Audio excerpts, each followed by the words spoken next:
बयान किया जाता है कि बनी इसराइल में दो भाई थे, जिनमें एक मुसलमान था और दूसरा काफिर था। दोनों दरिया के शिकारी थे।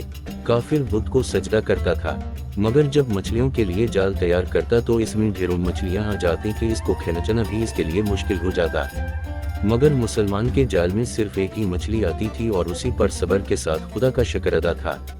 इत्तेफाका एक रोज इस मुसलमान की बीवी अपने मकान की छत पर गई तो उसकी नजर काफिर की बीवी पर पड़ी, जो जेवर और बेहतरीन लिबास से आरास्ता थी।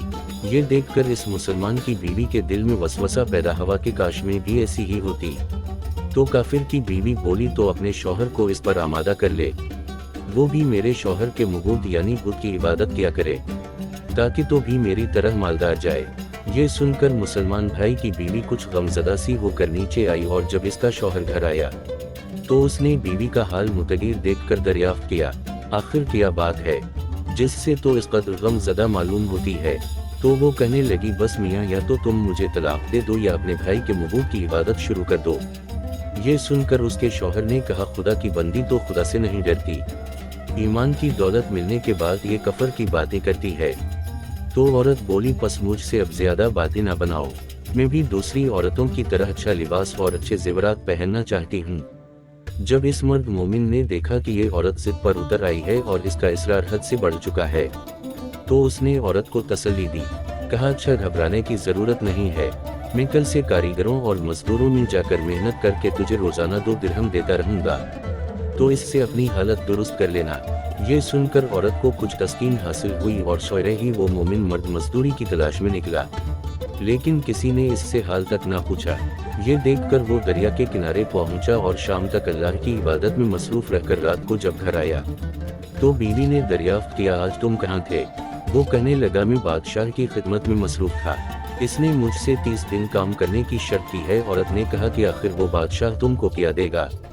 तो उसने जवाब दिया कि मेरा बादशाह बड़ा करीम है और इसके खजाने मालवाओ दौलत से भरे हुए हैं, वो मुझे वो देगा जो मैं चाहूंगा।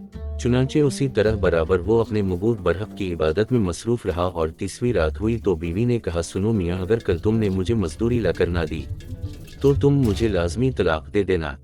ये सुनकर उसको इस कदर परेशानी लाहक हुई और 30वीं सुबह को उसने एक यहूदी से कहा, क्या तुम मुझे मजदूरी पर लगा लोगे? ये सुनकर यहूदी कहने लगा कि हाँ, तुमको मजदूरी तो मिल जाएगी, लेकिन शर्त यह है कि मेरे पास तुम्हारे खाने पीने का कोई इंतजाम ना होगा। चुनांचे वो मर्द मोमिन रोजे की नियत करके यहूदी के साथ हो लिया।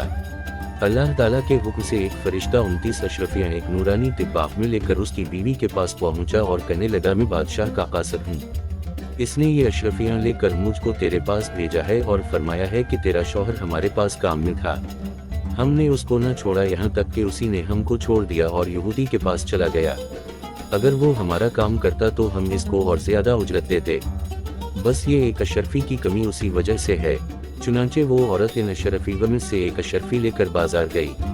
सुनार ने इसकी 1000 कीमत औरत के हाथ में रख दी और जब शाम को वो मोमिन मर्द घर वापस लौटा तो औरत ने इससे दरियाफ्त किया, आज तुम कहाँ थे? इसने जवाब दिया कि आज मैं एक यहूदी के काम पर गया हुआ था।